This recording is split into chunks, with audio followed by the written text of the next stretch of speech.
Hello, everyone. It's good to be back, everyone. Good morning, good afternoon, and good evening, everyone. This is Piper Strike 95, and I'm back with another 50 States and 50 Streams, and not 50 States. We're back with the All Countries Trip Part 4, and we're here in Spain here today. And if you're wondering, wait, why are we in Spain, you may ask? Well, that's because our next country we'll be visiting will actually be in Andorra today. We're visiting the small mountainous country of Andorra, one of Europe's microstates. Um, Really interesting thing about Andorra is Andorra's been around for centuries, of course. Nestled right in the heart of the Pyrenees mountain range, where we can find Andorra. But yeah, we will be visiting Andorra here today, and we'll be exploring about this historic place. Right here, we're outside of Pamplona in beautiful Spain. Hope you're all doing well here today. I know it's been a couple weeks since I've last streamed, so there's definitely a lot to talk about here today. Before we get started, I do want to say hello to everyone in chat. We have our trusty moderator, Super Typhon. He's here as well. And all the lurkers, hello, my dudes. It's been quite a while. I've had a great vacation and enjoyed my time here in Canada and New England. I'll be showing you pictures as we are flying. So here's our route for today. So we're Pamplona Airport, just outside of Pamplona, Spain. So we're in Spain right now.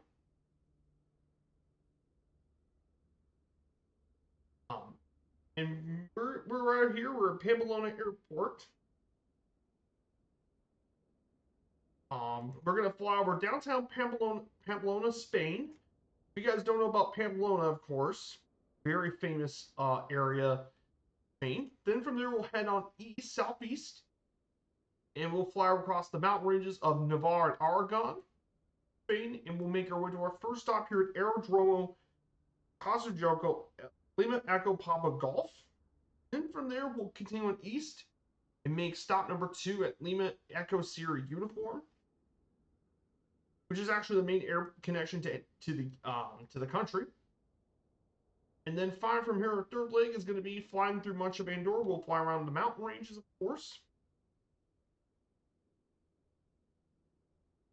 And we'll be making our way over to our final stop at Lima Echo Sierra Delta. Charlie Delta. Because I've probably been out of it.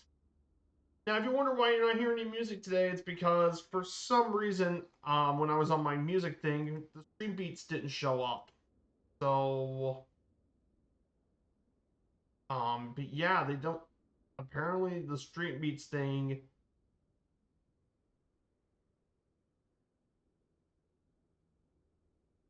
doesn't work. Like, for some reason, the music isn't available. So, there will be no music today.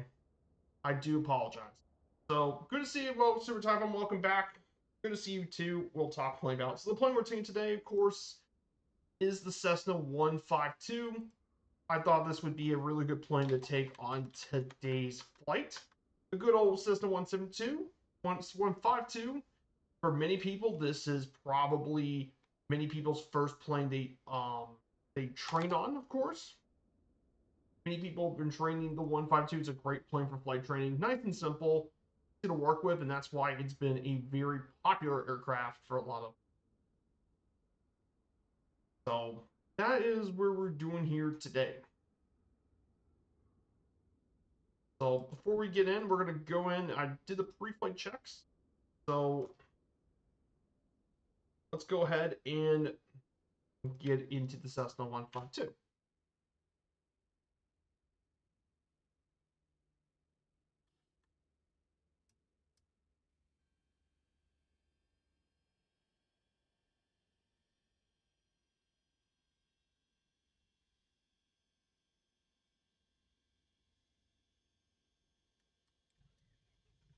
Pretty easy get up and going, of course. You're in beautiful Spain. Spain is I'll be visiting Spain next year, next April, so it'll be pretty nice and peaceful here.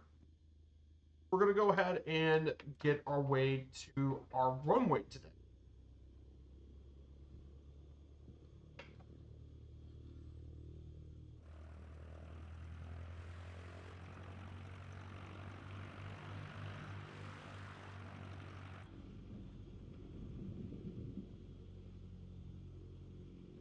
So we're going to be flying to Pamplona today. For our first waypoint will be the Spanish city of Pamplona. So Pamplona will be our first place we'll be flying here this morning, of course. Now Pamplona is the chartered capital city of Navarra of Spain. It is the 29th largest city in Spain with a population of 208,000 people. This city is world famous worldwide for the running the bulls during the San Fermin Festival, which is held every July from July 6th to July 14th. And it became renowned during the publication of Ernest Hemingway's novel The Sun Also Rises. Pamplona has actually been around since the Roman times in 75 BC, but it goes back even further to the late Bronze and early Iron Ages.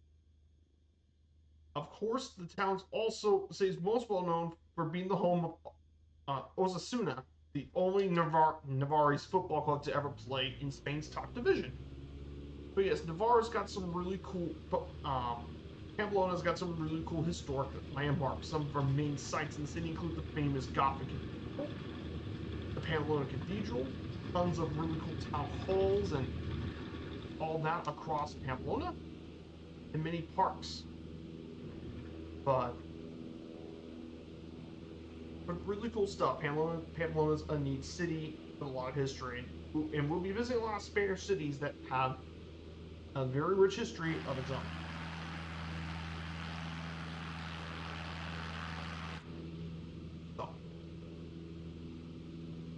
So I wonder how you guys are holding up today. Of course, I hope you guys are holding up pretty well.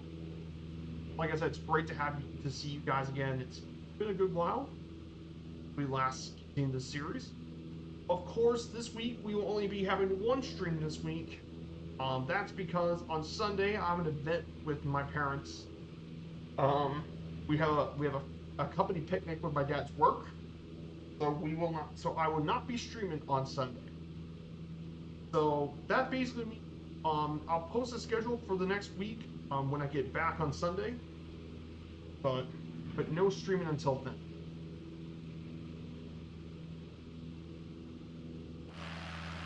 Here's Pamplona, of course.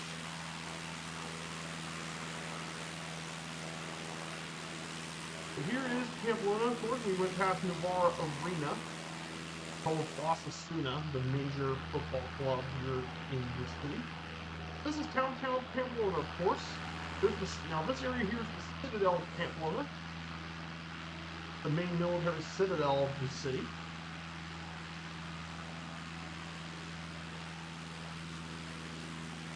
There's the military citadel, of course.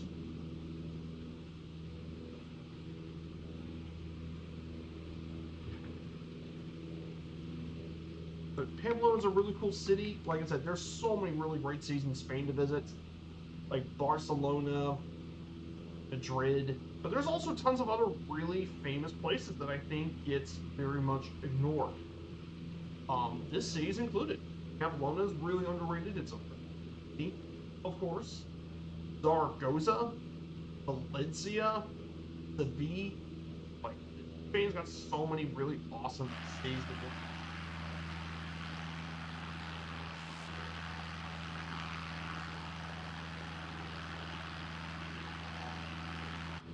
So we're going to continue on this way for another 23 nautical miles to our next waypoint. This is the city of Pamplona.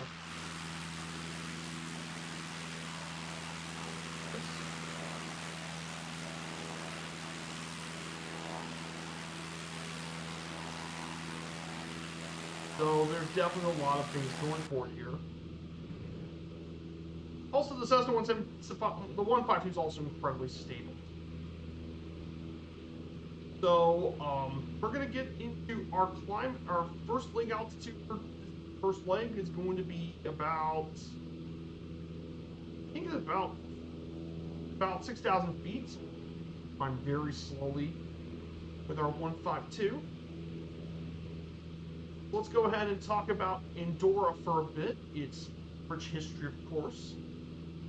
talk a little bit about the history of Andorra. This landlocked country is one of the most interesting in Europe. So Andorra, it's also known as the Principality of Andorra. This sovereign landlocked nation here in the Pyrenees is bordered by both France and Spain, and it was apparently believed to be created by Charlemagne. It was originally ruled by the Count of Urgell until 988, where it became. Then the main principality as we know it was actually formed in 1278, and the state is actually headed by two different princes, by two co-princes, the Bishop of Urgell in Catalonia, and the President of France. The capital largest city is Andorra la Vella. Andorra is actually the world's 16th smallest country by land size and the 11th smallest in population, and it's Europe's 5th smallest state. It's only about 468 square kilometers, and a population of around 87,000 people. So very interesting. Its capital is also the highest city in all of Europe too, at around 3,556 feet above level. Officially, the language here is Catalan. However, Spanish, Portuguese, and French are also commonly explored, and a big part of Andorra's growth is tourism that brings around 8 million people to visit Andorra. It's a really neat little area. Again, very underappreciated by most people looking outside, but this is why we're doing this series in the first place, by the way. So Andorra has a bit of a long history. So during the Neolithic times, a group of people moved to the Valley of Madru. It became a permanent camp in 660-40 BCE. And the people there grew cereal, they raised domestic livestock, and developed commercial trade with people from the Segre and Aquitania, which is southern France, by the way. They found other deposits all over the region that dated back to between 4900 to 4300 BCE.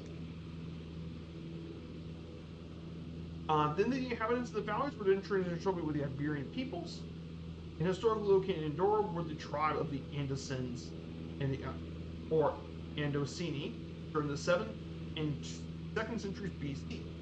And they were influenced by very different languages like Celtic, Aquitanian, Basque, and Iberian languages. And apparently these people go all the way back to 2nd century BC to the 5th century CE. Of course, the Romans were a part of this, and the Romans did have influence in this region from the 2nd century BC to the 5th century CE. The places with the most presence include Camp Vermil, which is Redfield, it's in current day Sant Julia de Loria, and other camps around the valleys. They mainly grew a lot of wine and cereals with some of the Roman cities in what is now Spain. Of course, when the Romans fell, Andorra then became part of the influence of the Visigoths that came in Toledo in the Diocese of Urgell. The Visigoths would remain in this area for the next 200 years when Christianity spread until the Visigoths were replaced by Al-Andalus. However, Andorra was spared from the Al-Andalus, and instead Andorra became under the jurisdiction of the Franks. Now, of course, tradition has held it that Charlemagne the Great granted a charge of the Andorra people for 5,000 soldiers, but Andorra remained part of the Frankish buffer zone between the Franks and the Muslim territories, and Andorra was actually ruled by the Count of Urgell, and eventually the bishop, who still probably ruled to this day. And as a result, it's been a tradition for Andorra to be ruled by the diocese since 988. And began that rule that's still there even to this day. Of course, in 1095, the Lord of Quebec and the Bishop of Urgell signed an oath in 1095 to declaration of their coast sovereignty of Andorra, and began the rule over the lords. Eventually, in the 13th century, 3 centuries later, in 1364, the political organization of the country named the figure of the syndic as representative of the Andorrans to their co-princes, allowing the creation of local departments. Condoms, ports, and vents.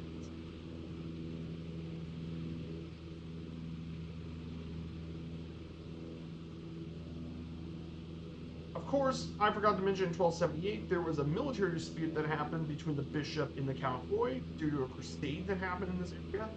It was resolved in 1278 with the King of Aragon, Peter III, between the bishop and court signing the first Periage, which transfers that Andorra's sovereignty be shared between the Count of Foy, who would later be transferred to become the French head of state, and the Bishop of Urgell in Catalonia, and that basically has lasted ever since. Of course, a couple centuries later, in the 16th century, in 1601, the High Court of Justice, the Tribunal de Cortes, was created due to the result of Huguenot rebellions in France. The Inquisition courts coming from Spain. In the context of the Reformation and Counter-Reformation, they built a new High Court. And eventually, with passage of time, the Coat of Andorra passed to the kings of Navarre in Spain. And after Henry III of Navarre became king of France, he issued an edict that would establish the head between the head of French state and the Bishop of Urgell. And that still holds even to this day. Of course, in 1617, communal councils formed the popular militia to deal with the rise of brigands. Council of Terror was defined in its organization that's still today. However, it still continued many of the same economies that held during the 12th to 14th centuries, main production of metallurgy and tobacco.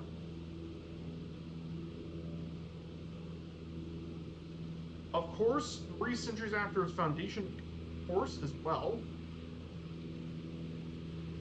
continued to build all this up. And during the Reapers' War, which was a Catalan revolution in Catalonia and the War of Spanish Succession, the Andorra people supported the Catalans and saw their rights reduced in 1716. And they actually kept a lot of the Catalan heritage and stuff still intact even today. Of course, then the next part would be the 19th century, with the French Revolution. Napoleon I re-established the co-principate in 1809 and removed the French medieval title. Of course, when the French invaded Spain, they actually annexed the region of Catalonia, of course, and divided the 4 regions into 4 departments, and Andorra was a part of the district. Of course, in 1814, the independence and economy of Andorra was restored back to what it was prior to Napoleon. And during the 19th century, medieval institutions were reformed, and rural culture remained unchanged. However, that altered with the new reforms in 1806, which allowed for a new flag and symbol, a new service economy, and they built new infrastructure, hotels, spa resorts, roads, and telegraph lines. These new reforms helped bring Andorra to be more modern. One other thing that happened during this time, of course, it also banned casinos and betting houses in 1881.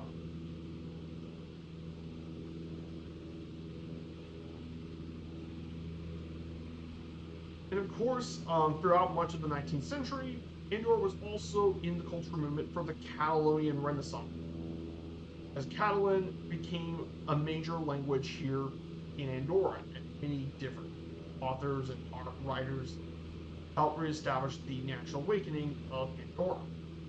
Now, in the 20th century, France actually occupied Andorra briefly due to the revolution of 1933, with several revolts from Spain, of course. Eventually in 1934 as well. Then during World War II, Andorra remained neutral. It was an important smuggling route between Vichy France and Franco Spain. However, many Andorrans did criticize the passivity for the General Council, being both entry and expulsion of foreigners, refugees, committing economic crimes, and reducing the rights of citizens with sympathy with Francoism, with Francisco Franco. Who, by the way, if you aren't aware about Franco, he is very infamous in Spain, one of Spain's worst dictators. Of course, post-World War II,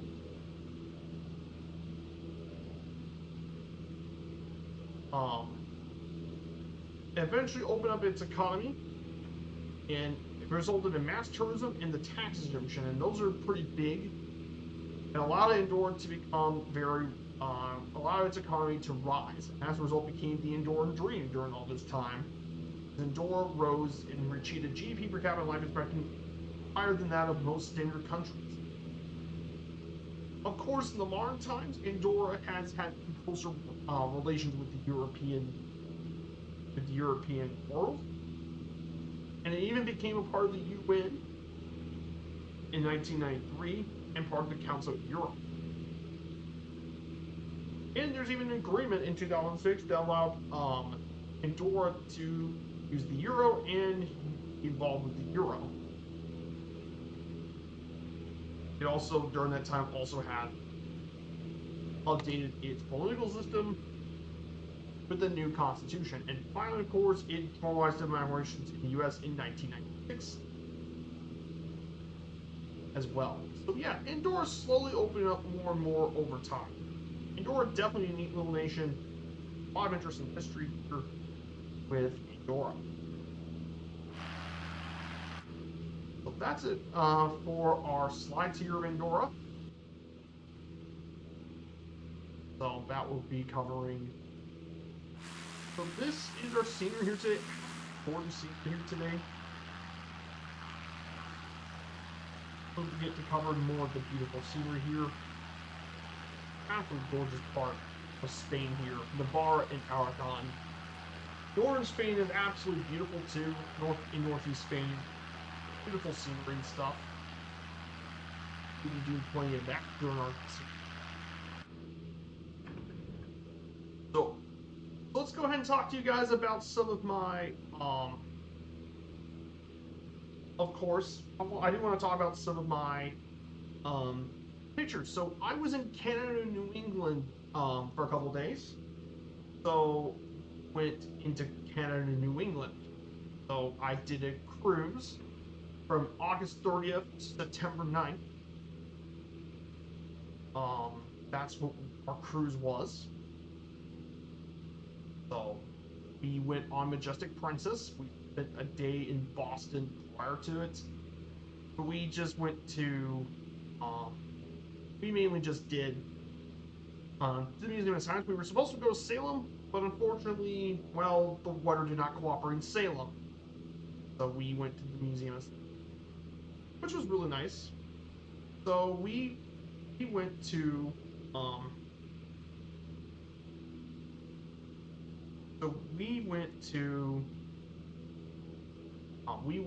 we sailed up. Our first place we sailed up to is Portland. We visited Portland, Maine. That was our first city here in our trip. So if you guys don't know about Portland, we visit during their 50 States and 50 Street series. Portland is the largest city in Maine, by far the most populous city. So really cool stuff. This is where we docked. We did an excursion. We did Kennebunkport. We visited around the coast. Saw a couple of lighthouses. This was Fort, some of the really cool coast. But this here is Fort Andrews State Park, by the way.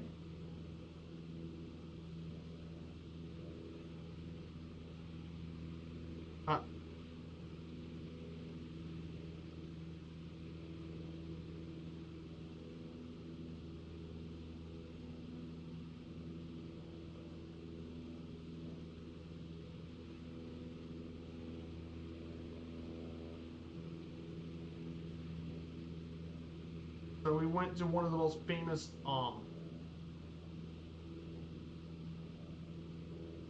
this is a very famous Maine lighthouse. This is Portland Headlight. This is the most famous lighthouse in all of Maine. It's one of the most photographed lighthouses. Absolutely gorgeous building. It's really cool. I guess I got some really great pictures of my time here.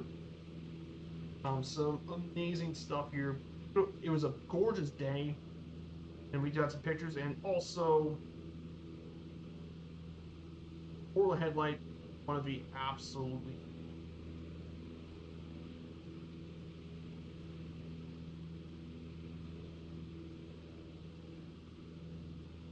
And this is really cool. We got some. Then we went down to Kennebunkport. That would be our next stop. We rode down to Kennebunkport. Here's some of the beautiful beaches. Yes, Maine actually has beaches people can visit. Some really cool houses, of course. A lot of the wealthy live here. This is the town of Kennebunkport itself. Really neat little town. They got some really cool shops and stuff you can actually look at. You're in this part of beautiful. Really neat area. Like I said, the weather, thankfully, for this trip cooperated really well. The weather actually worked out for us. Also, one thing my dad did photograph, by the way, was this. So if you guys aren't aware about this, this is actually Bush's estate here in Maine. Yes, this is where the Bushes spend their time in the summer. To get away with the heat of Texas, they actually have an estate up here in Maine. And the Bushes are actually, and the Bush family are actually quite popular in Maine, funnily enough. A lot of the Bushes were involved with the locals and stuff, and that's why they respect the Bushes here. And no, I'm actually being quite serious when I say that.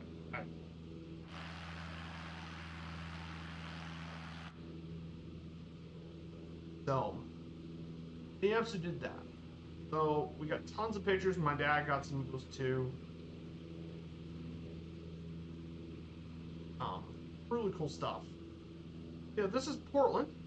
Now, the next stop was another new destination for me, St. John. So St. John, definitely interesting. However, unfortunately, it was probably the weakest of the port options.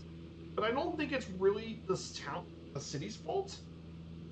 The problem was two things. Number one, we didn't really have a great excursion. Our tour guide wasn't very good. And the other thing, it happened on Labor Day. And you know what that means on Labor Day. They usually close a lot of stuff. So, couldn't go to the market and stuff. However, that being said, there was some really cool stuff. We visited a beautiful state park here in New Brunswick. We got to go to here. By the way, if you guys want to see it, it's in my Discord. Yeah, some of the state park stuff was absolutely pretty. It was really nice. Now this was the Reversing Rapids. This is the main landmark here in St. John's, is the Reversing Rapids. This here is actually the paper mill plant, and it's powered by the hydroelectric current that is happening with these Reversing Rapids. This here was supposed to be for when people get on and take a look at the city. Well, again, it's under construction for renovation. So yeah, it was either under renovation or it was closed due to Labor Day. Yeah, it was just a problem. I wouldn't mind going back, but hopefully when all this is ready, we can take a look at the city for itself. Still, though, it's really cool to learn more about New Brunswick. Then we went to Halifax again. We just walked around the town. My family had a bold idea of walking up to the Halifax Citadel. But the major problem was it wasn't good. It was like Edinburgh when we've been there. It is hilly. Hilly. Very hilly up there, and well, it just didn't work with our family's age and all that, how old we were.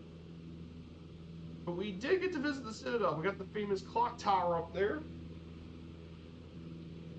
And we were treated some really cool views of the city. We got to see the eastern half of the city with the bridge and all that, which is a really cool view. And there's the Citadel itself. We didn't get in because we were too tired from all the walking, of course. But at least it was a beautiful day. The boardwalk's always really cool. Then the next one was Sydney, Nova Scotia. Yeah, definitely super type fun. You're definitely right on that. It's definitely fun. And we visited Sydney, Nova Scotia. But this time we actually visit the natural historic site that is the Fortress of Louisbourg. Now, interestingly enough, the historic site today was only just a fifth of what this was back during the 18th century. Yes, it's only a fifth. But we got to visit a lot of the really cool historic sites all over the city. There's the main gate where all the fortress is held. So really cool historic stuff. But it's right on the coast, which is absolutely pretty. Coast in this part of Canada are absolutely gorgeous. There's the chapel, of course. This chapel, they do a lot of religious stuff there. And I have more pictures, of course. Now, I did have an unfortunate event with a bee. Apparently, when I was drinking my water, a bee happened across my path, and I actually had a bee in my mouth. Thankfully, it did not sting me. I did not want to learn if I was allergic to a bee sting or not. But of course, my dad always had to make a joke and make fun of me bee.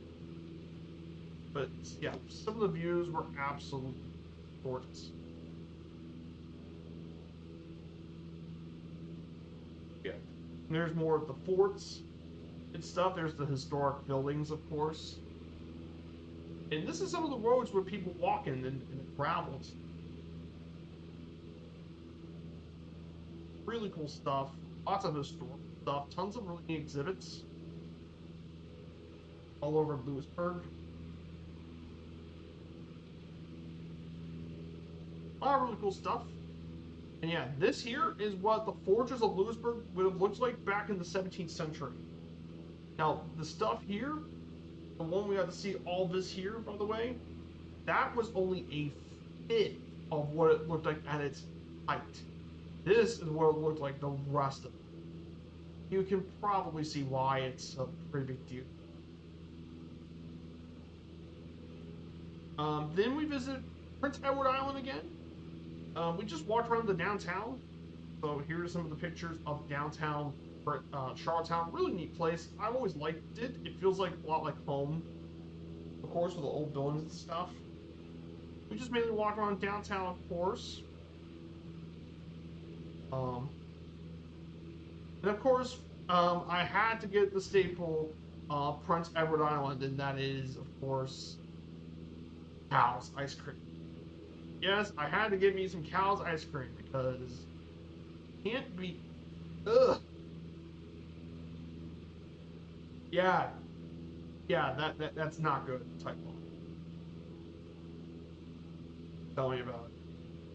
Then we went to our next new port, and this one was a really big surprise. Saguenay was absolutely gorgeous, and this picture here was a view of the ship from my ship here. So yeah, you can see the Saguenay Fjord. It reminded me a bit of Alaska, but it's New England. Apparently, it's the southernmost fjord in North America, I believe. I think that.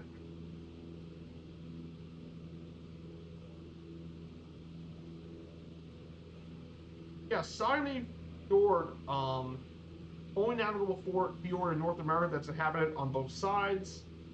You can actually observe beluga whales in Saguenay Fjord. Saguenay definitely really beautiful. Got to port, not in Saguenay, but actually in a place further east. So we did the national park excursion on our own. So we did some bit of walking. But yeah, these pictures are absolutely breathtaking. CP 140. Yeah, that was the Aurora, based on the Orion. Yep, absolutely. Yes, we did some bit of walk. We did about 2 miles of walking here during our time at Saguenay Fjord National Park. It was nice. It was good to experience some nature and stuff for once, but some amazing pictures.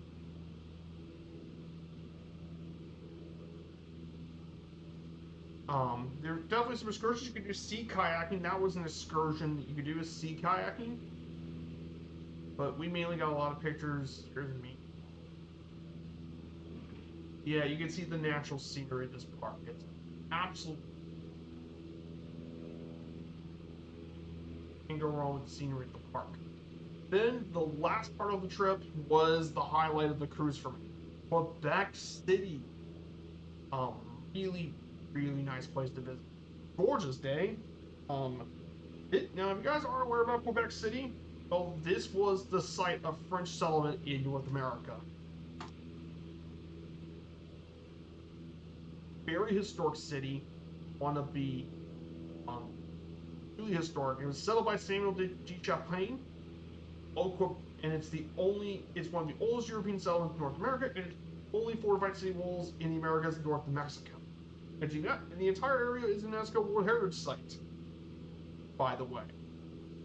So, of course, you have all the famous buildings here. And of course, you probably all know what this building is. This is the most photographed hotel in the world, Chateau Frontenac.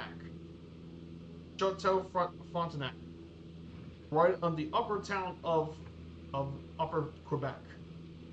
Yeah, it was built by the Canadian Pacific Railroad Company. Built this back in the 90s.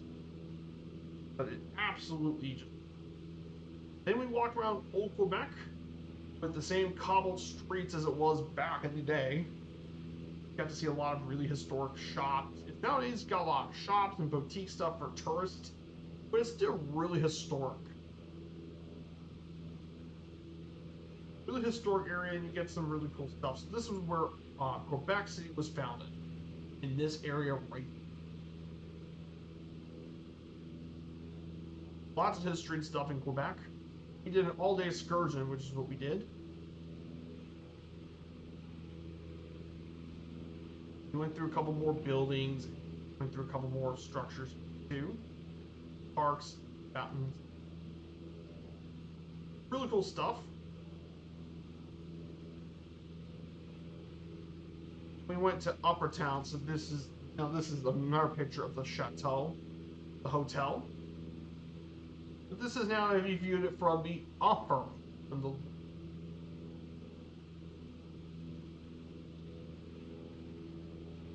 that's what it looks like from up here. You can definitely tell how imposing this hotel was. Pretty nice.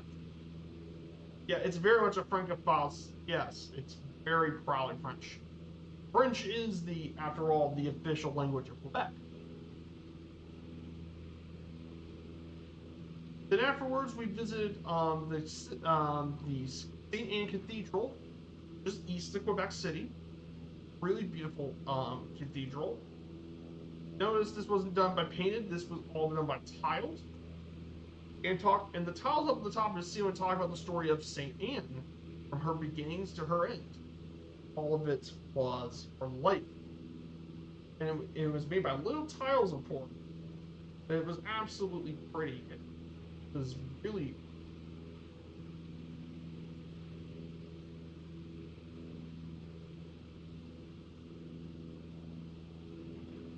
But yeah, you can see in the room about all this stuff.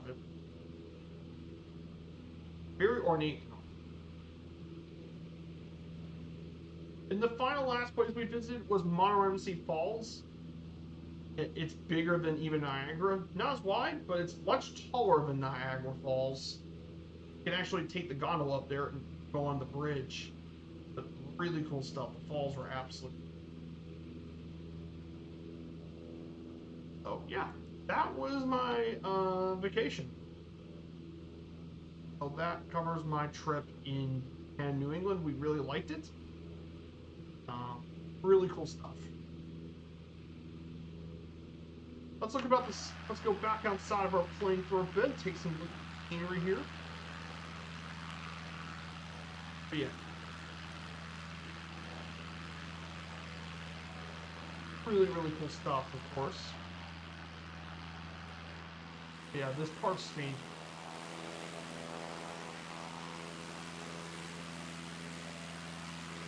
Because I'm not going to be out of the autopiloting for too long. But of course.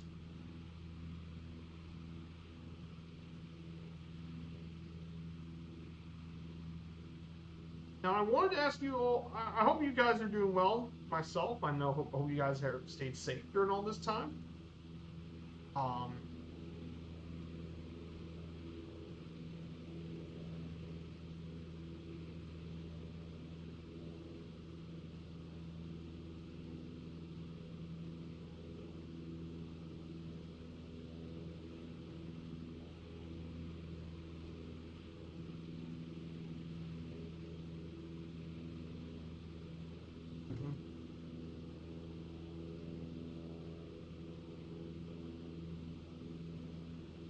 So we'll be covering more slides soon. We'll talk a bit about the government of Andorra here on our slideshow. So let's talk about Andorra's government for a bit as we head out in the first leg. So government-wise, Andorra does not. Andorra's government is a parliamentary co-principality with the Bishop of Urgel and the President of France as co-princes. This peculiarity makes the President of France also as an elected monarch. Due to his capacity as President of Andorra, it makes him effectively an elected monarch, though he's not elected by a popular vote of the people. So yes, that's a very interesting peculiarity.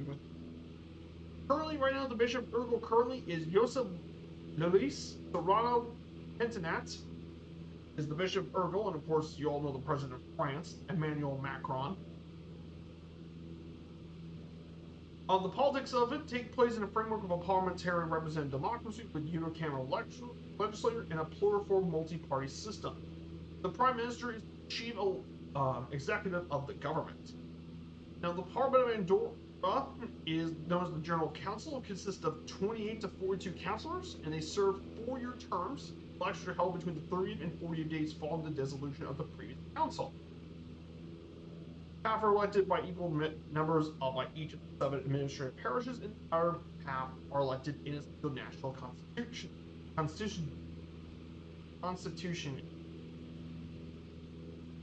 Voters often vote for parties, not candidates. A voter votes for the party for the parish councillors, and the party for the at-large councillors. The winner comes from the party list. So there is that too. The judiciary is often composed of the Magistrates' Court, Criminal Law Court, and the High Court of Andorra, and the Constitutional Court are the main part of the law. And of course, Andorra does not have its own armed forces, by the way. The responsibility for defending Andorra rests between France and Spain.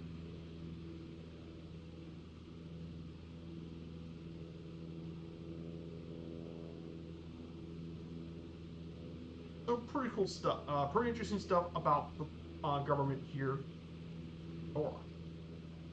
Hey, Devil Dude, good to see you, my dude. Oh, nice, you've been doing aero economy. Yes, and speaking of aero economy, yeah, it's now available for everyone. If you've ever done aero economy, I do check it out. There's still quite a bit I don't know yet, but I'm still wanting to do more. But I'm trying to catch up with Firefly Air over the past couple of days. Been trying to catch up for a bit, but I'm doing pretty good. I had a really nice vacation. So I'm gonna be doing some bit here. We're in Spain right now. We're heading to Andorra for today. Andorra's our next country.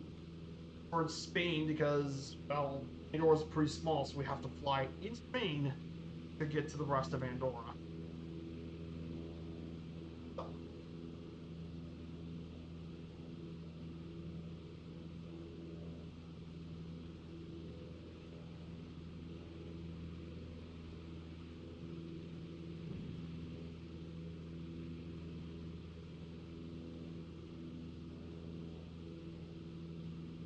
How much you got personal money? I think according to my aero economy page, I have around $681 million. $681,000. I mean, not million. $681,000, which is quite a bit.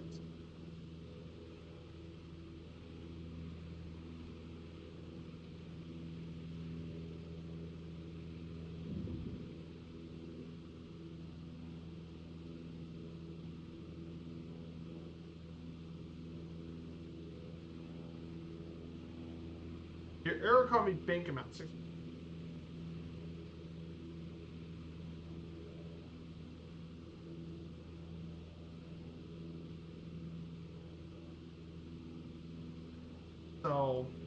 not really much going on. So I do want to talk about some bit of news information, of course. So I want to talk a little bit about sports for a second. I know it's been for the NFL season. The National Football League just started last week. The Colts managed to somehow get a pretty big win this week for the Colts. They actually beat the tar of Miami 33-8 from my home team. Yes, with Daniel Jones as quarterback. I don't know how Daniel Jones played that well, but he did. He played really well. 2 rushing TD, was a passing TD. He was about near perfect. I can't believe he's actually put up a good game. Miami just really struggled. Yeah, good win for the Colts. Indianapolis next week is going to have to take on their next opponent next week. They will be battling up the Broncos, who won their game last week, beating down the Titans. Should be a good game. It's not going to be easy though because, well, Denver's got an amazing defense with Patrick Surtain. It'll be a tough game, but I hope the Colts do all right. But it's going to be a very tough league. In terms of the rest of the league, for the Premier League, the Toppies are battling Aston Villa this weekend. The second ever game in Hill Dickinson.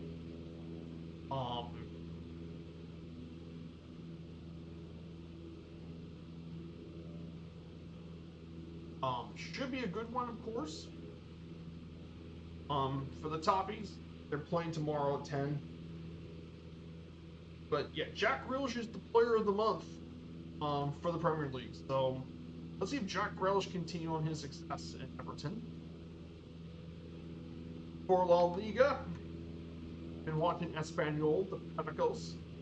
They're going to take on Mallorca on Monday, so they're going to take on Mallorca.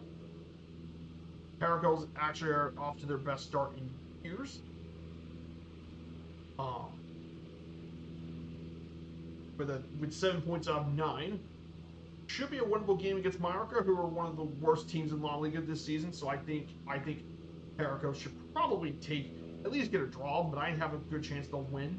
They've won their last 6 home games against them, so I think Espanyol will take care of business. And then today will be Eintracht Frankfurt. They're second in the Bundesliga. They're taking on Leverkusen, who just fired their coach. I think Frankfurt has a decent shot at winning against Leverkusen. I mean, Leverkusen are going through a lot of internal turmoil, so I think Frankfurt's got a good shot at it. So I think Frankfurt are going. And then speaking of my hometown team, Louisville City, I think they just clinched the playoffs earlier. And I mean, they're continuing to have an insane season for Louisville City. They got a win last Saturday against Rhode Island. And I mean, there's a good chance they might only drop 1 or 2 games this year. Louisville City's been absolutely. So yeah, that's going to cover a bit of the sports for now. I want to focus back on our slideshow for a bit. So we're going to talk about Andorra's geography for a bit. So as you can tell, Andorra is very much not only landlocked, it's surrounded by lots of mountains. It's surrounded by the entirety of the Pyrenees mountain ranges. It's actually the largest of Europe's microstates, with 468 square kilometers, and it consists primarily of rugged mountains. The highest peak point in Andorra is Coma Pedrosa, 9,652 feet above sea level, and the average elevation is around 6,500 feet above sea level.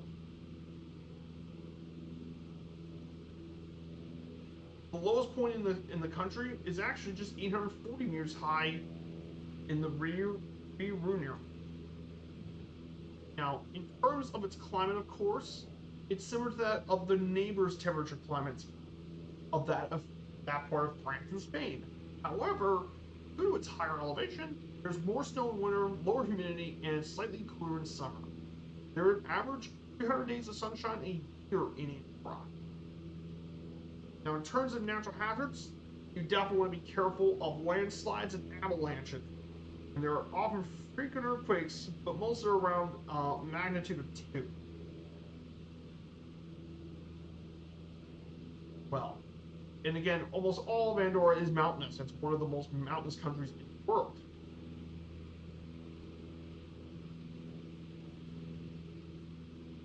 In terms of mountainous countries, of course,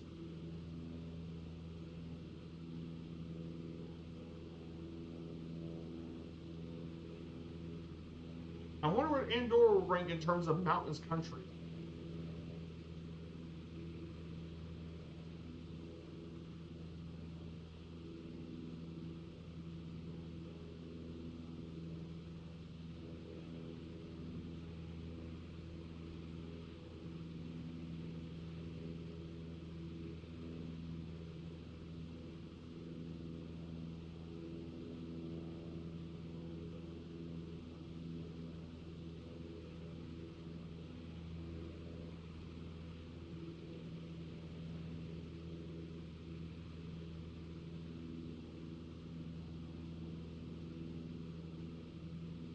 But yeah, Andorra is very, very mountainous.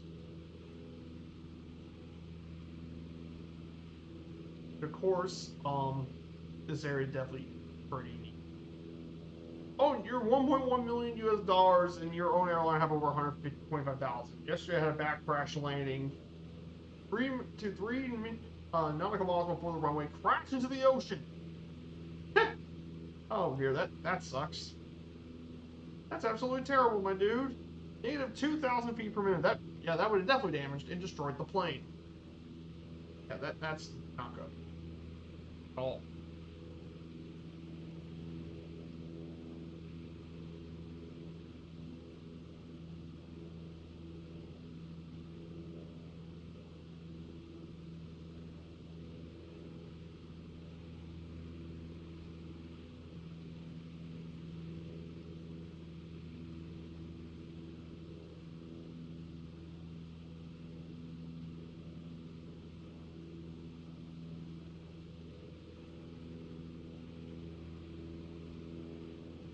So, we're about to reach our first stop of the day shortly. Lima Echo Papa Golf.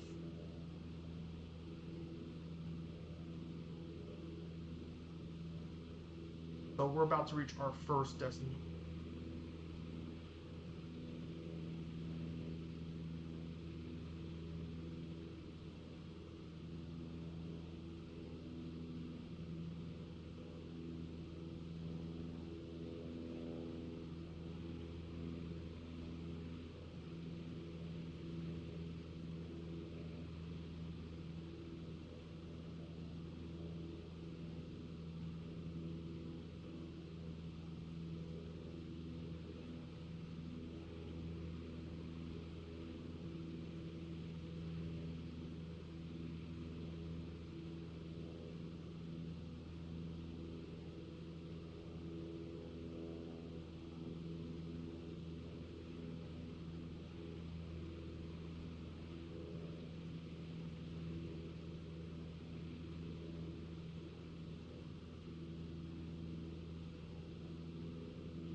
Of course, you couldn't see anything. I know.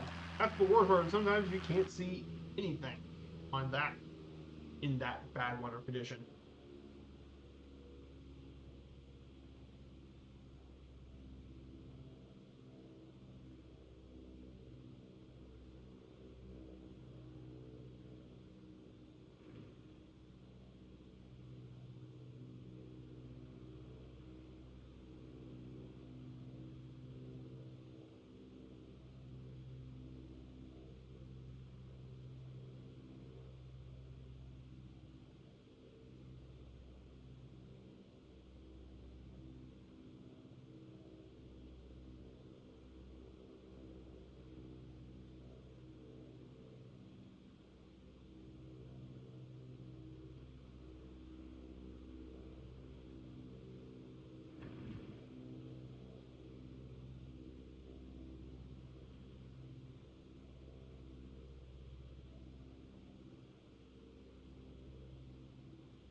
Here, guys, we're going to be making our first stop here very shortly.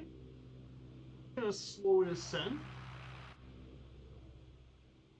Our Visaland Airport. I picked this airport because it's really pretty. Right down the body of water. Thought this would be a pretty really first stop.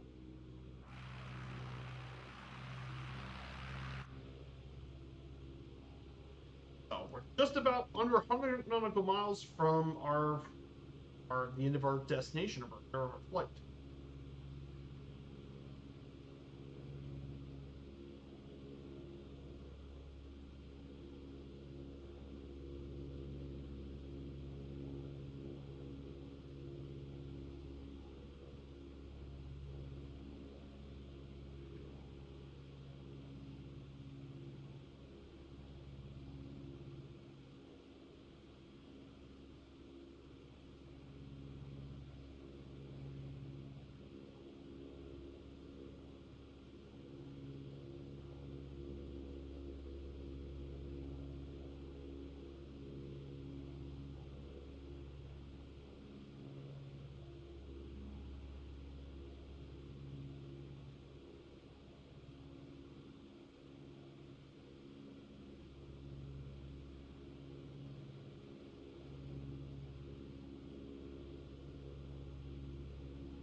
Here it is, guys. Our first stop's coming up very shortly. For the next hub location, I asked Murph if he's had anything important for our next hub. But if I were to guess, it's probably going to be, I think either Central America. It's probably Central America or the Caribbean would be the next stop. Because we just had a European hub in Genoa, so I don't think we're going to go back to Europe for a little bit. I think we're going to be in the Caribbean probably.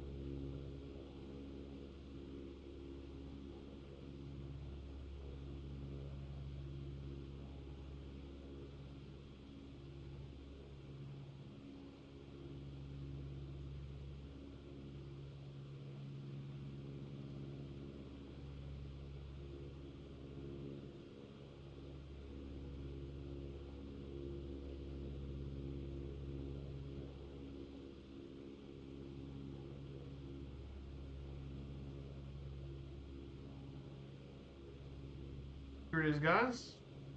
There's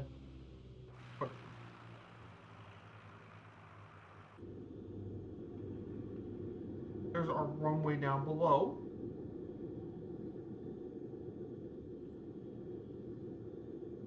So our next week's streams, by the way, if you guys want to know what's going on next week, our next country we'll be visiting next Friday, we'll be back at Antigua and Barbuda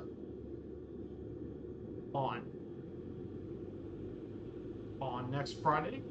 And of course, next Sunday is going to be our next national park, Yosemite National Park, in the heart of California, one of the most beautiful parks. Well, hey, Filthy, good to see ya. Hope you're doing well, Filthy. We're headed to Andorra today. We're just about to make our first stop of the day here at Lima Echo Papa Golf.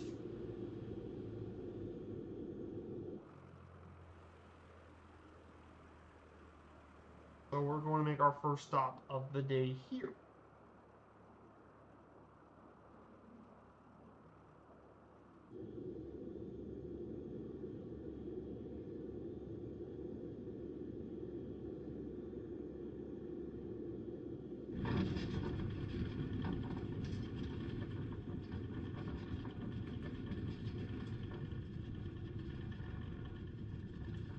put our here. We'll stop here for just a little bit. Yeah, I picked this lane spot because you're not going to have a more prettier lane spot in this part of Spain than this. So we'll be stopping here for just a minute and just get ready for the next leg. If you guys want to join on in, we're in the Southeast Asia server. And here's our route for today.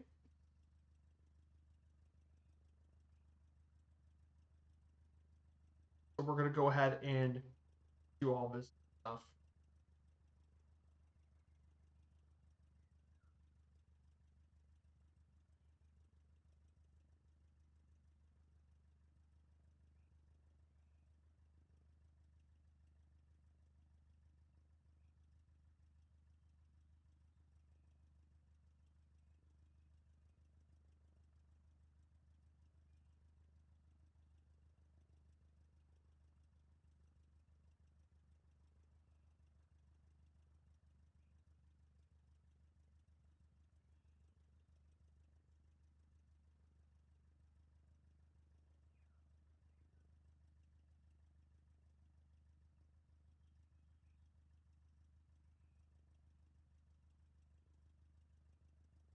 But definitely really cool.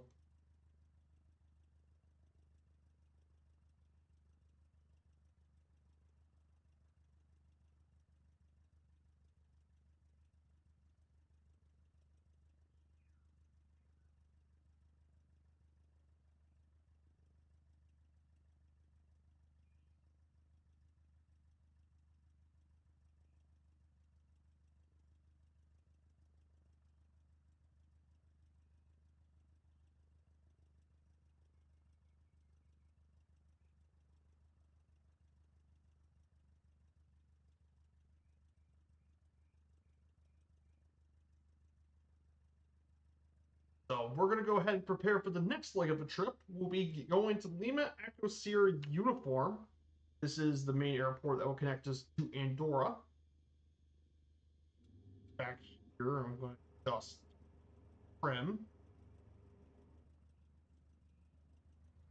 We're going to go ahead and get back to the runway.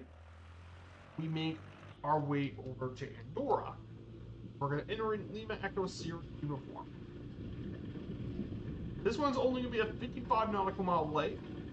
Should take us about 30 minutes to get there.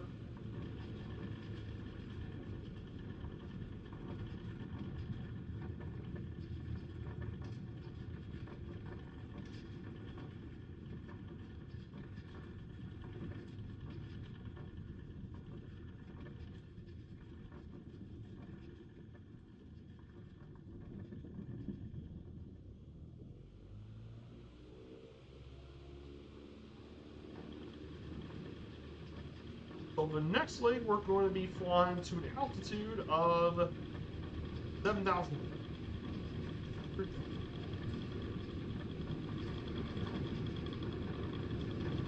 And we're up.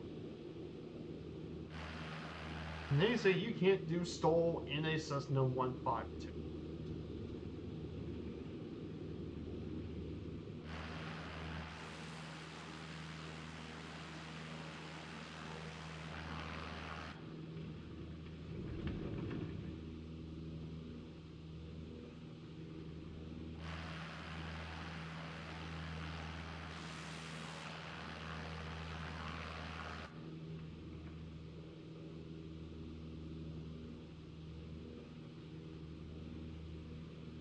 I'm up and up.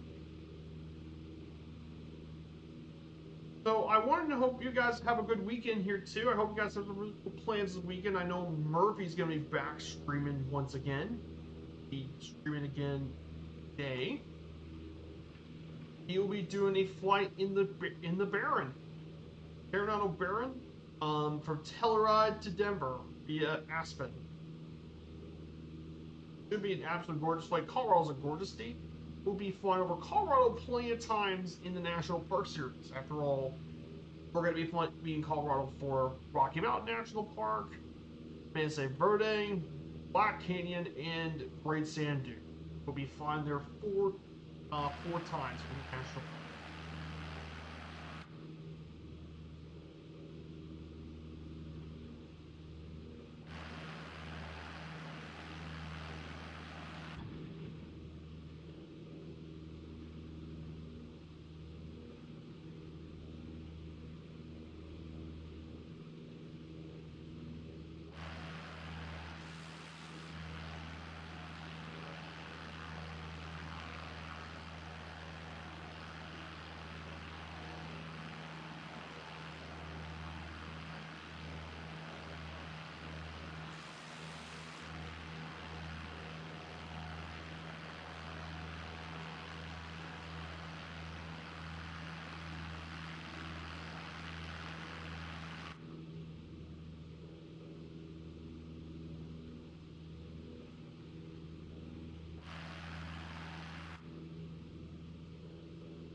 We'll be taking on this road.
We're going to climb up to around sundown.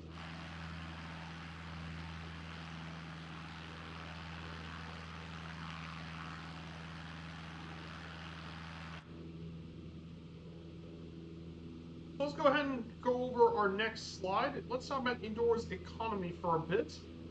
So economically, Andorra's economy, tourism is by far and away the biggest mainstay of its economy. Around 8% of the country's GDP is tourism.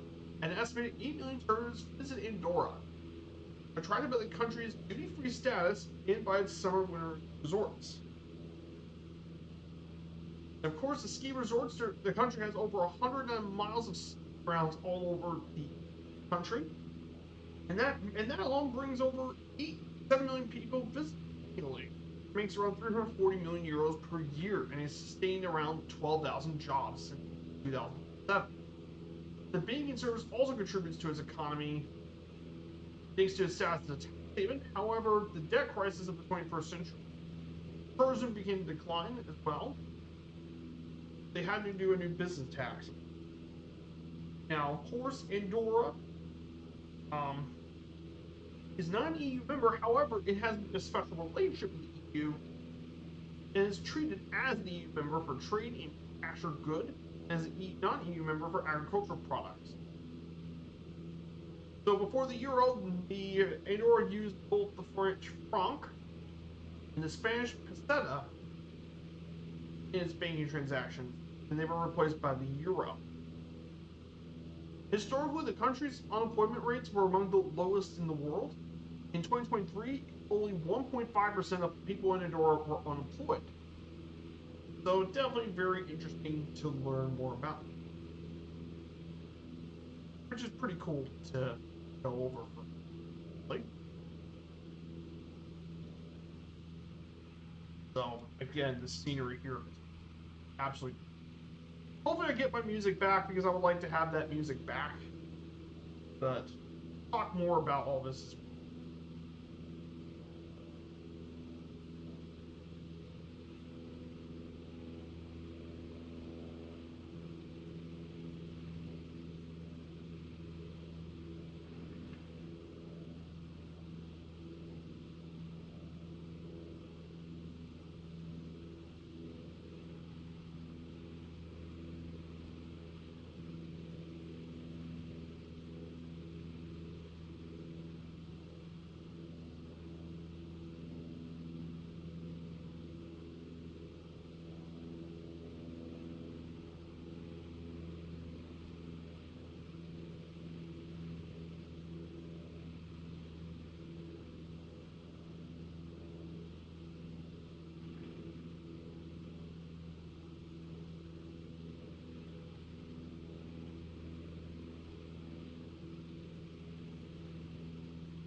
So, our Will 152 is doing really well at these altitudes. Yeah, you can just definitely tell the periods are absolutely gorgeous. Really, really cool stuff. So one of the things I'm really interested in doing, and one of the things I really want to do, is after the National Park Series gets completed by around 2026, I want to work on Sports Rivalry Series for the Sundays, and that will be coming up for that as well. That work.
So now, of course, about the next thing about Andorra, I do want to speak about is transportation. Now, obviously, being a very mountainous country, being very mountainous, of course, until the 20th century, Andorra had very limited transport in the outside world, and the development was often affected by its physical population.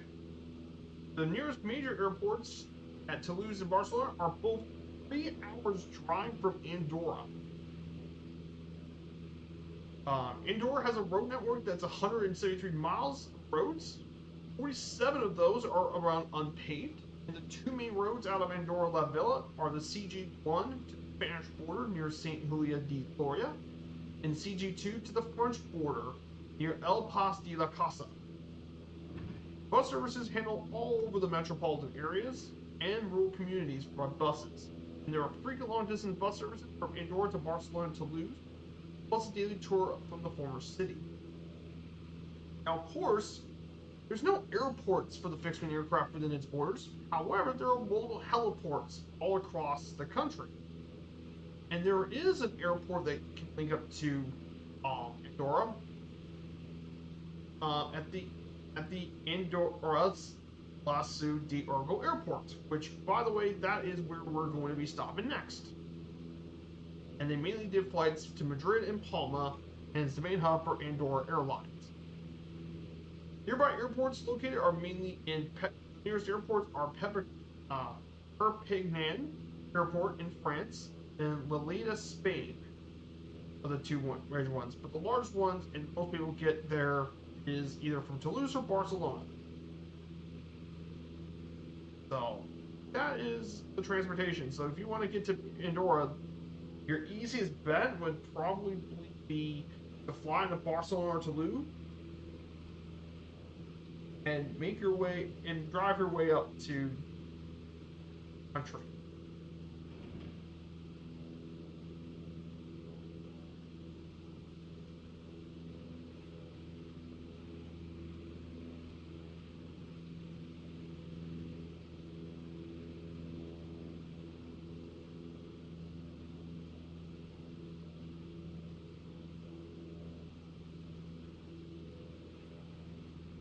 Pretty cool stuff.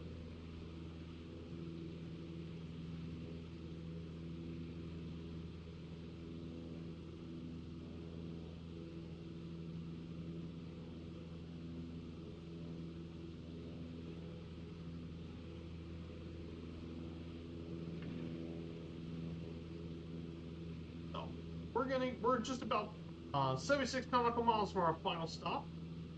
So we're not too far away from our next stop.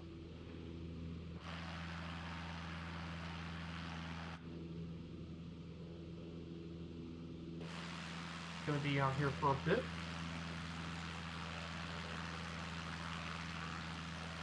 Yeah, I'm really enjoying my time here with this beautiful aircraft. So for my weekend plans, of course, outside of my thing for this weekend, I'm going to probably work on that duty schedule, monthly schedule. Start working on it this weekend.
Here we go. We're going to continue on straight. So we can definitely see our airport. Our next stop is going to be Echoes. Let's go over and continue our slides. So when we talk about Andorra, culturally speaking, Andorra culture is home to some very famous folk dances like the Contrapas and Marataxa, which survived in the area of St. Julia de Gloria. Andorra folk music has similarities to that of its neighbors, but is especially Catalan in character, especially in the presence of dances such as the Sardana.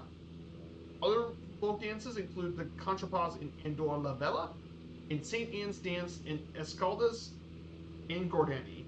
National holiday of Andorra is Our Lady of the Meritxell Day on the September 8th. They also participate in the Eurovision contest, and it's the only participating country in Eurovision to actually present songs in Catalan. Pretty cool. Which references its Catalan heritage. And of course, similar to its language and stuff, its gastronomy is very similar to that of Catalan, but it's also adopted other elements of French and Italian cuisine. And its cuisine is defined by its mountainous valleys, and typical dishes include quince ali a oli, which is aioli, duck with winter pear, roast lamb with nuts, pork civet, maceganda cake, escarole with pears, duck confit and mushrooms, and more. Also, drinking mulled wine is spiced wine and beer are also very popular here in Andorra. And more. And of course, in art, there's a lot of pre-Romanesque and Romanesque art are some of the most important manifestations in the country. It understands the formation of these communities in history. That is gonna be the cultural aspect of Andorra. For a bit. Still got a little bit of ways to go.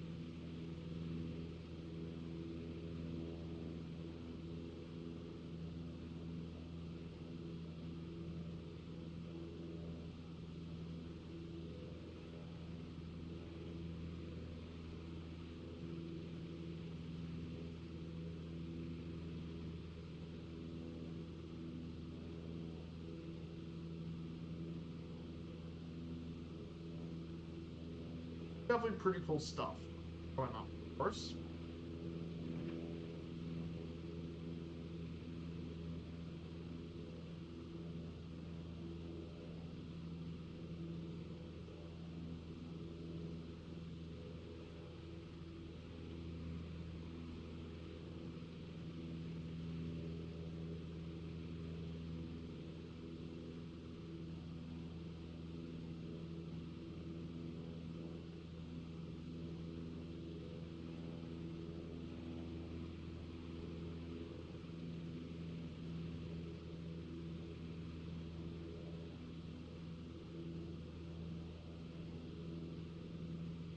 So, we're getting pretty close. We're just 65 nautical miles. Let's talk about the last remaining slide I have for Andorra before we get to the capital. That is sports. Of course, Andorra is famous for its winter sports, as it has the largest territory of ski slopes in the Pyrenees. Two major ski resorts, the most popular and largest is Gran Valira. Other played sports in the country: football, rugby union, basketball, and roller hockey. And yes, roller hockey is a big deal in Andorra. They play in a couple of World Cups, and it was even a host country in 2011 for roller hockey. Of course, its national football team is the Andorra national team, and it gained its first competitive win in European qualifier in 2019 when they beat Moldova. In addition, there is even a club team in Andorra, FC Andorra, that actually plays in the Spanish football system that was formed in 1902. The highest they've ever been in Spain was the second division, which they recently just joined it this past year. They got promoted. But they've never been part of first division.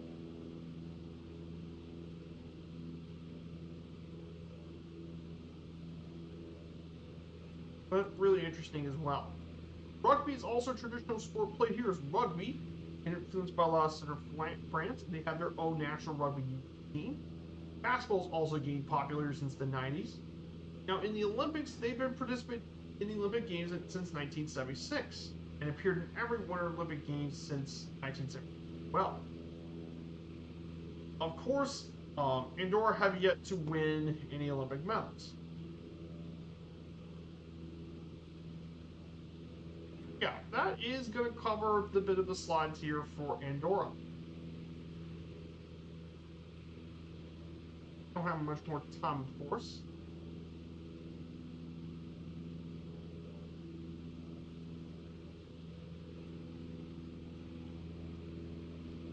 For the last leg, we're going to be doing some significant climbing.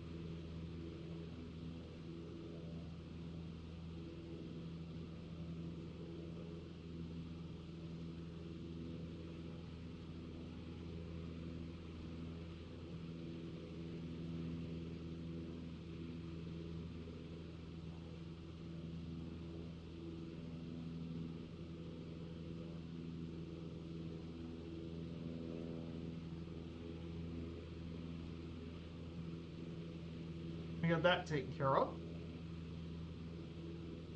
So our next stop is Lima Echo Sierra Uniform. That is going to be our next stop, of course.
We're going to be heading there very shortly, of course.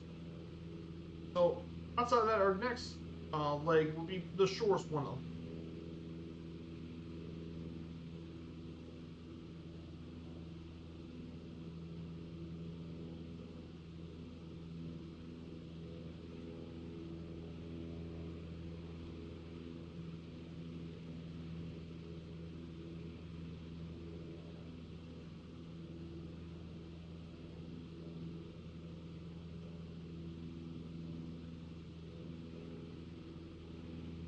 So we're going to be heading there very shortly.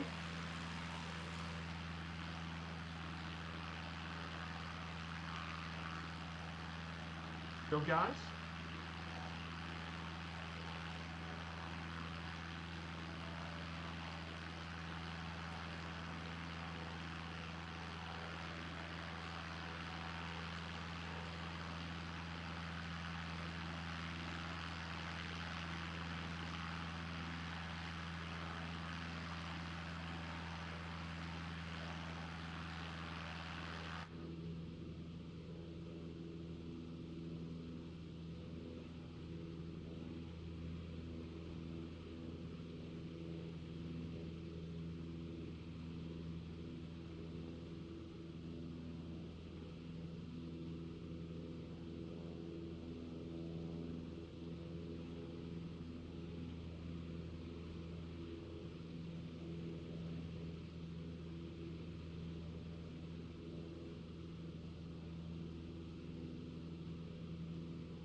is, guys. We should be not too far from our second stop.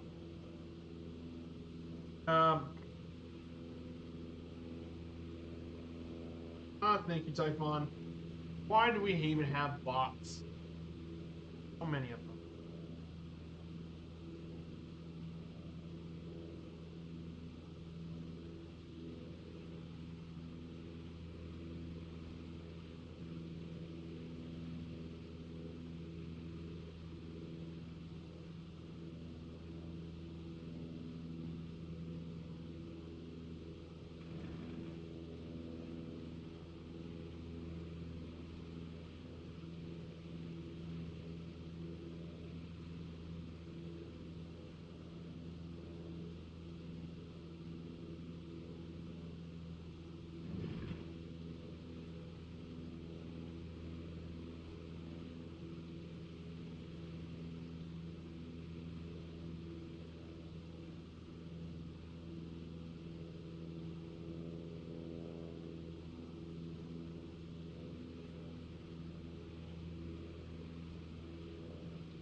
I think our airport's down over here.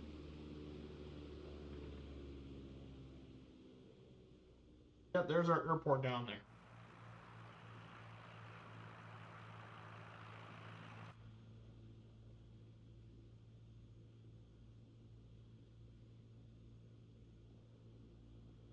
There it is, guys. Second.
Here it is, guys.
you go.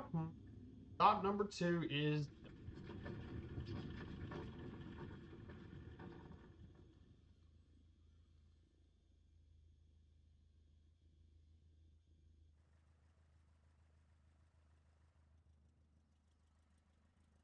We'll be stopping here for just a minute. You guys want to join on in? We're in the Southeast Asia server.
Here we go, guys. We're going to find our second and last leg of the day.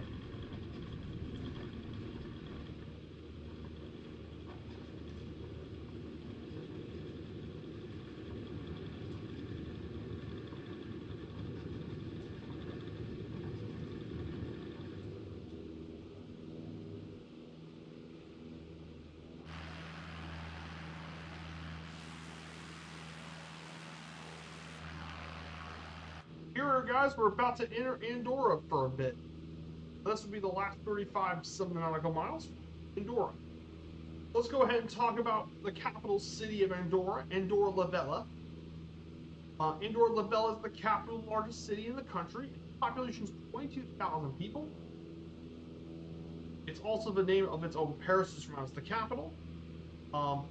Its primary industry is tourism, and it also earns foreign income, being a tax haven. It's the highest capital city in all of Europe at around 3,350. The highest capital in all of Europe. And this city's been around since prior to the Christian era, probably around the Neolithic times. But the modern settlement has been around and has been the primary city of Andorra since 1278, when the French and the co-princes agreed to joint rule.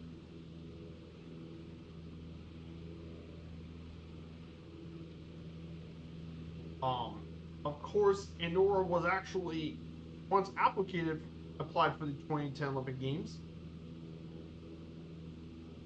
However, it's hosted several other events as well, mainly among the smaller states. Some of the most well-known infrastructure, some of the most notable landmarks here in the city include the Central Church, the St. Stephen's Church.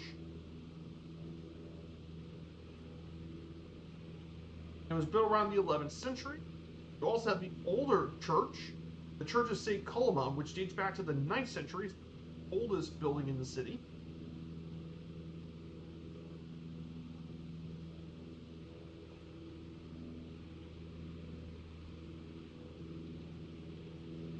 And more importantly, too, it's got some really cool stuff here, too. Some of its twin sisters in cities include Bala, Spain, Foy, France, Sid, Serbia, are some of the other twin cities here of Andorra la Vella. We're just flying around the mountain valley here currently. Flying around the mountain valleys here of Andorra.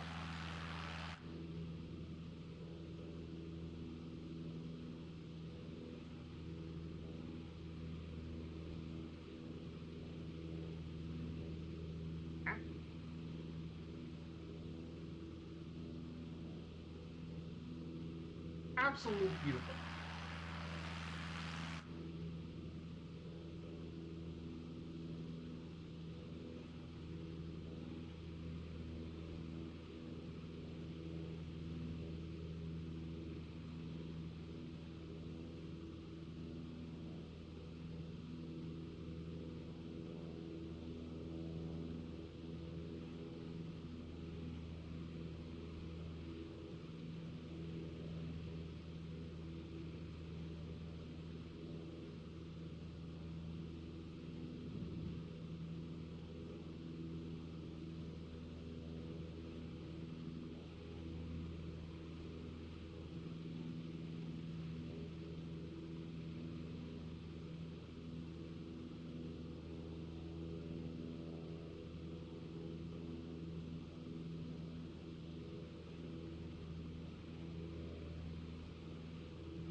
Typical mountain valleys and such during this part of.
See all the different communities and stuff all around this area.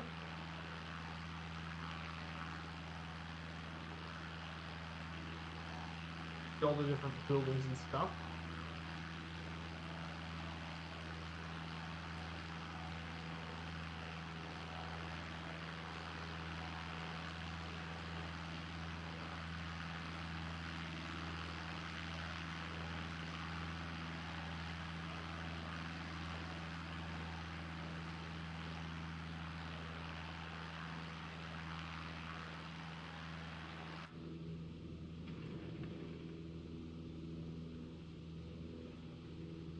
We're now going to be entering the capital city of Andorra.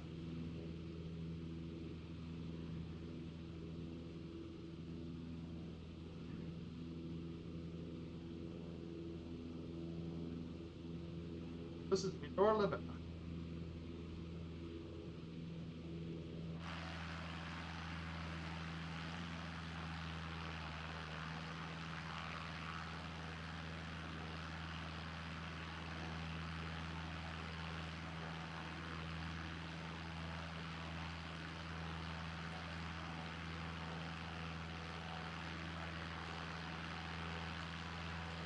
Cool stuff. So this is the capital city of Andorra, Andorra.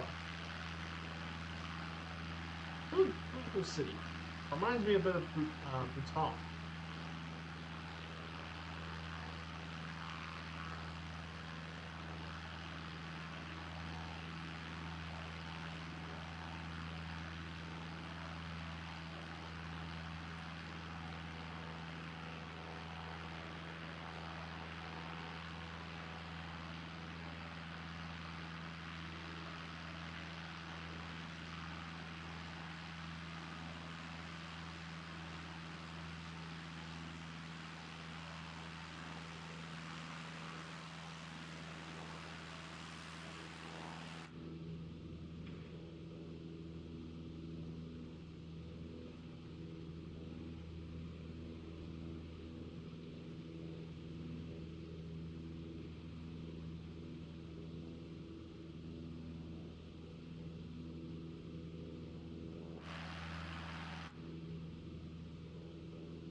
We're going to continue on straight here. We're going to continue climbing, of course, as we will be going through some significant climbing.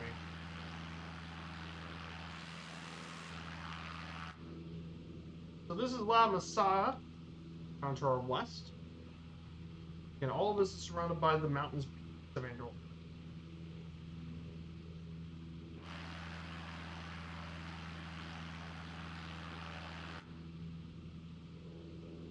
The question is, are we going to get high enough to get over to some of these peaks? My interesting question.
So, yeah, many of these areas are very popular ski resort stuff. All over this area, of course, is tons of ski resorts. Yeah, I'm just worried about if we can climb high enough to get over the hump, but I think we're about 7,700 feet. We're climbing low, but are having to climb pretty high. But yeah, views from here, absolutely gorgeous.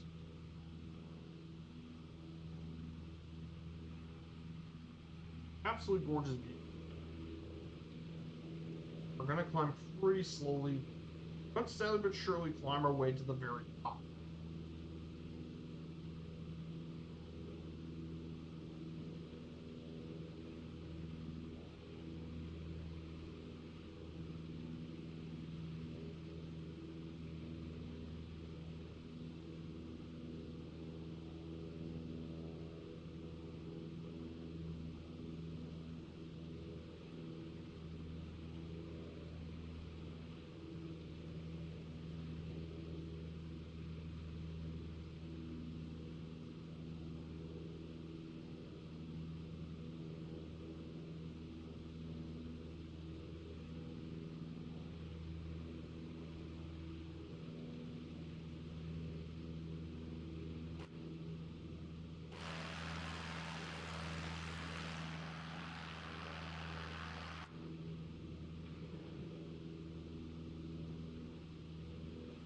Yep, we found more circuits and stuff. This is El Paso de Casa. That is the French skiing village here in around the mountain range. Once we come over the mountain, we'll probably go over and descend.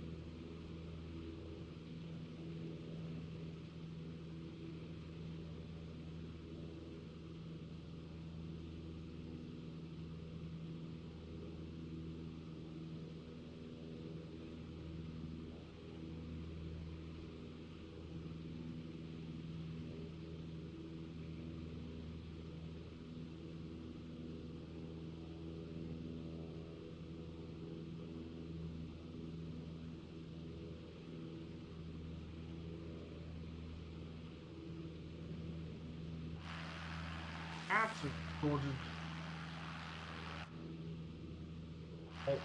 Just absolutely breathtaking. Andorra. Just gorgeous.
Perfect. Good. 534. That would be plenty. So here we go, guys. We're about to make our descent. We're going to descend down and get to our final landing spot. Here we go, guys. We're about to make our landing. Lima Echo Charlie Delta. Just going to descend slowly and surely.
here it is, guys, our last stop.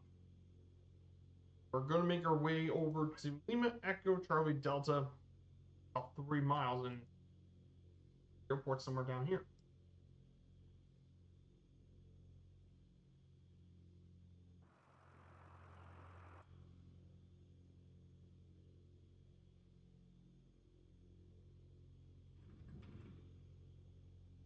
Here we go. We'll make a landing and we'll wrap up the stream here, guys. I definitely appreciate all of you guys coming here today.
Here we go.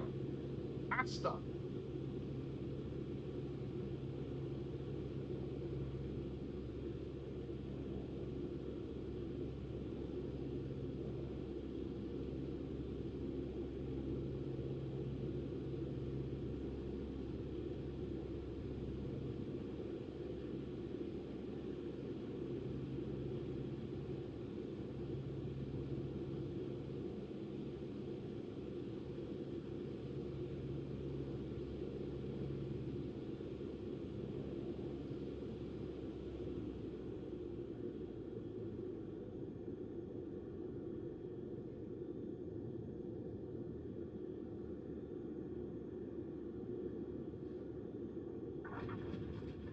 Go.